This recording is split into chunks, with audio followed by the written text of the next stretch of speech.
You know me, always coming in with the clean book recommendations. This time, Christmas edition. I am a reader who does not enjoy reading spicy books. So here are some clean, festive books that I have read and really enjoyed. The Carolina Christmas series by Hope Holloway and Cecilia Scott.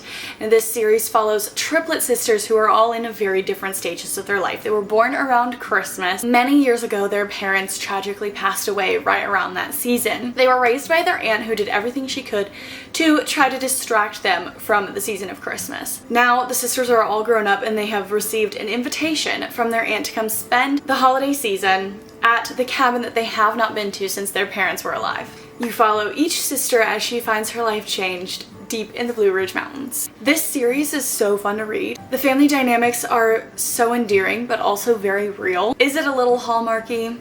Yes. But isn't everything around the holidays? And it was quite refreshing to read about these sisters who literally have the same DNA, but are all in very different stages of life. So often we can feel that we are behind in life, whether that's compared to our peers, our coworkers, our siblings. But this series is just a reminder that everyone is living life at their own pace, and that's okay. Cocoa Kisses by Melanie Jacobson. Taylor, the female main character, runs a cafe in the town where she grew up, and this Christmas her former best friend Levi is back in town.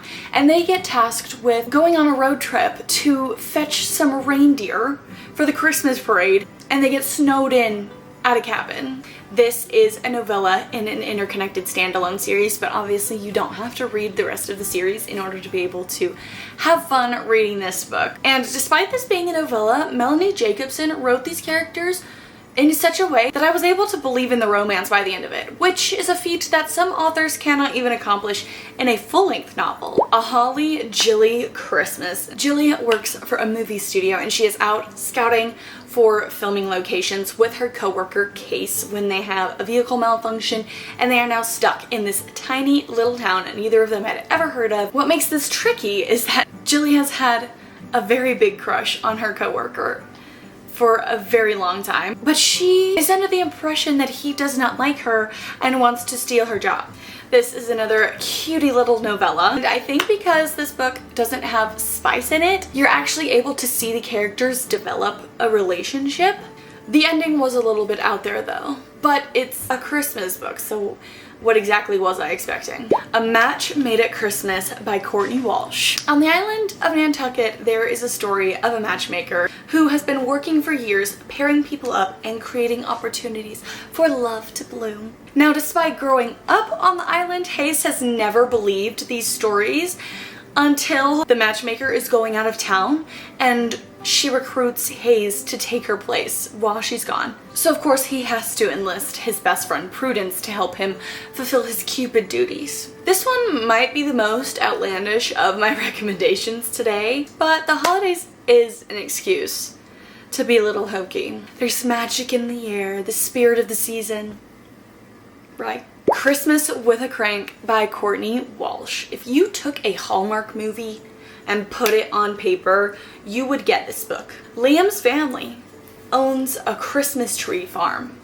and they are at risk of losing the farm. So he comes back into town from his big city corporate job for one last holiday season, and his family hires their next door neighbor Olive to make this the most magical Christmas yet. Now, what exactly do you think is going to happen in this book? Yeah, that's exactly what happened. Now, this one is a full-length novella, so you do get to know the characters a little bit more. There is a little bit more plot, a little bit more substance to this than some of the other books that I've already mentioned. It's like double the pages, you know? There's only so much an author can do in 170 pages. Don't tell my mother, because I'm always making fun of her Hallmark watching habits. But I did really enjoy this book. I rated it a 4 stars. I also just really love Courtney Walsh's writing. And finally, A Cross Country Christmas, also by Courtney Walsh. Lauren does not like Christmas, so she rarely goes home for the holidays. However, this year, her brother and his wife are expecting a baby. And so her brother sets it up that she is going to be coming home for the holidays.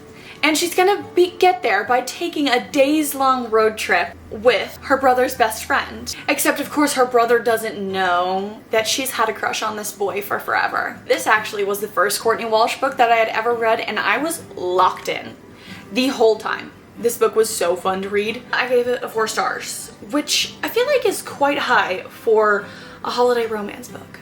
Now, it is the Christmas season, the season of giving. So I thought in the spirit, I would give you my Christmas TBR. Now, while I haven't actually read these books, I am pretty confident that they're not going to be spicy because they're all by authors that I have read before, and the other books that I've read by them are all not spicy. First up, we have Merry Xmas, which is by Courtney Walsh. I have read 4 books of hers, and none of them have had any spice in them. Marin is going back for Christmas for the first time in many years because she is trying to convince her boss to give her a promotion, to make her the permanent host of her morning TV show. Now when she gets home, she's surprised to find that her ex-boyfriend is hanging out at her house because apparently in her absence her family has continued to develop a friendship with him. Scrooge and the Girls Next Door by Melanie Jacobson. Paige and her daughter have just moved into a new home and they are so excited to have the best Christmas of their lives, and they are surprised to find that their next door neighbor, Henry Will, does not like Christmas. He is very much a Scrooge. And so they decided to make it their life's mission to get him to like Christmas. Grace Winters has to put her promising career on pause to go home to run her dad's hardware store, but this is only a temporary thing for her, so she keeps everything at arm's length. She's not making friends, she's not looking to date. However, Noah Redman has his eyes set on Grace and he is infatuated with her, and he is going to do everything in his power to convince her to give him a shot. They have to pair up to make a booth for the town's Christmas festival. Somehow they end up fake dating for Noah's boss. These scenarios never really quite make much sense until you read them. There's a lot more details that clearly make a difference in how this scenario came to be, but you know, I haven't read it, so I don't know. Did I say this book was called Kiss the Girl by Melanie Jacobson, or did I skip that part? Dropping the Ball by Melanie Jacobson. Caitlin Armstrong is tasked with pulling off a glitzy Christmas gala to revive her family's reputation. However, when she meets the man she's going to have to plan it with, it turns out to be her high school rival who ruined her life. Because of course it is, you know. That makes sense.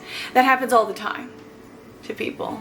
The 12 Holidates by Emma St. Clair. Just before the Christmas season, Taylor finds out that her boyfriend is cheating on her. The biggest problem is that she had planned out 12 holidates leading up to Christmas for her and her boyfriend. And in order to facilitate the healing process, her best friend, Weston, decides that the best way to go about that is for them to carry out the 12 holiday plan that she had. Falling for Your Brother's Best Friend by Emma St. Clair. Now, I feel like just from the title, we can tell how this book is going to end. Chelsea has had a crush on her older brother's best friend for forever.